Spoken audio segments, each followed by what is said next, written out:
You come from Farooqabad and studied at FTII. How have those roots and experiences helped shape your storytelling voice? Yeah, so yeah, I was born and brought up in Farooqabad. It's a small town somewhere in the central UP belt, and uh, was really inclined towards arts earlier in my life. I wrote poetry. I was very much into debating and co-curriculars at school. So somehow it was a natural progression for me to study literature. And during my college days, I used to do theater. I did a lot of theater back in Delhi at Jamia and along with my friends, and that led me to cinema eventually.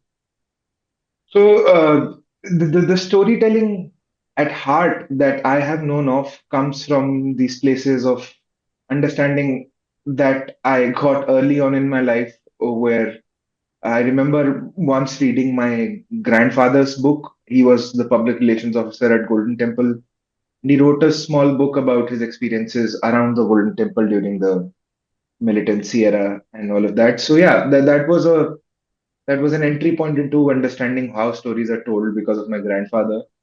And then I eventually went to FTI and I got exposed to way too much cinema and I fell in love with it entirely. And I watched more films than I should have probably, which eventually shapes your mind in a manner which is, not normative. I mean, that definitely I could say it's very out of lines and out of bounds because you're watching so many films from so many parts of the world, interacting with so many filmmakers in India and outside consistently, entirely.